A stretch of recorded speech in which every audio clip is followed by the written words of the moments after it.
بسم الله الرحمن الرحيم. والنجم إذا هوى ما ضل صاحبكم وما غوى وما ينطق عن الهوى إن هو إلا وحي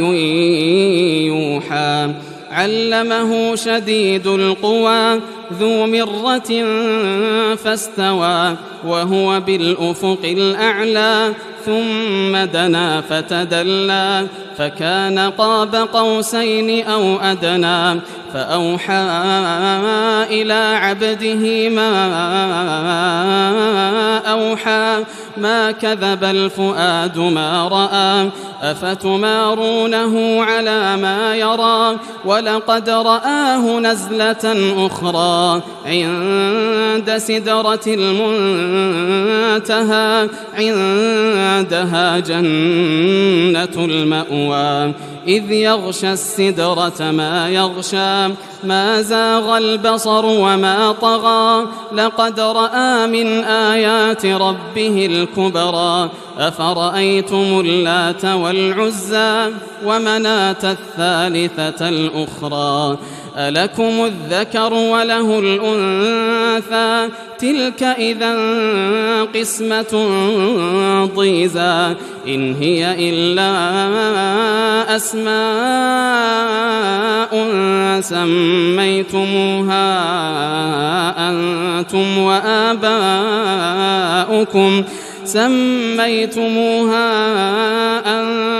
وآباؤكم ما أنزل الله بها من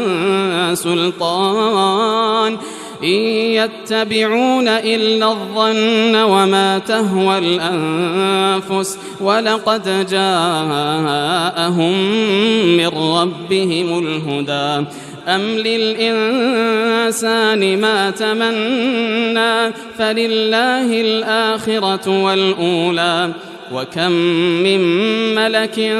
في السماوات لا تغني شفاعتهم شيئا إلا من بعد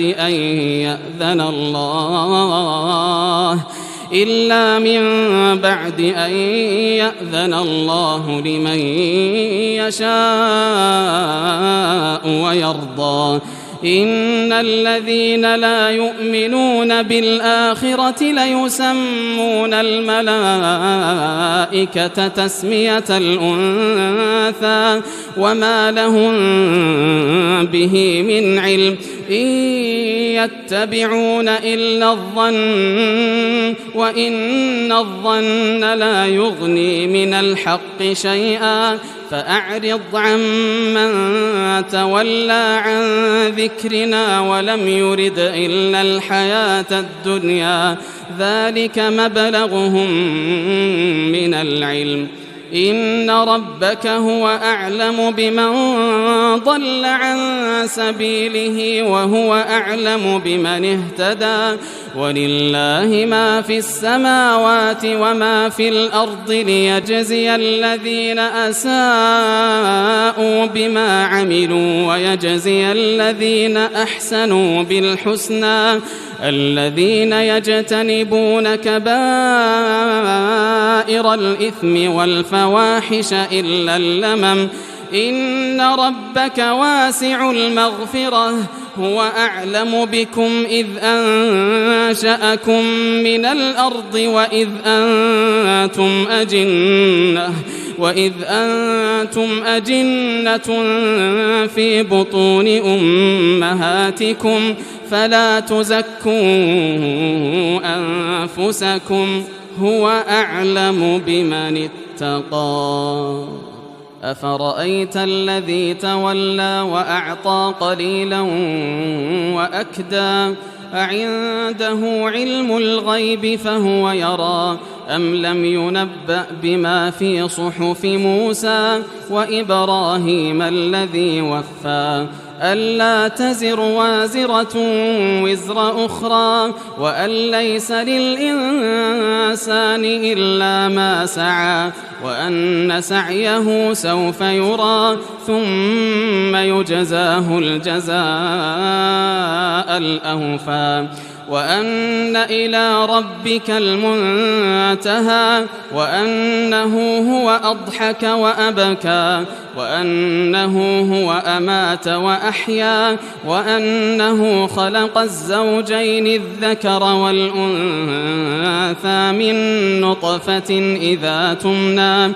وأن عليه النشأة الأخرى وأنه هو أغنى وأقنى وأنه هو رب الشعرى وأنه أهلك عادا الأولى وثمود فما أبقى وقوم نوح من قبل إنهم كانوا هم أظلم وأطغى والمؤتفكة أهوى فغشاها ما غشا فبأي آلاء ربك تتمارى هذا نذير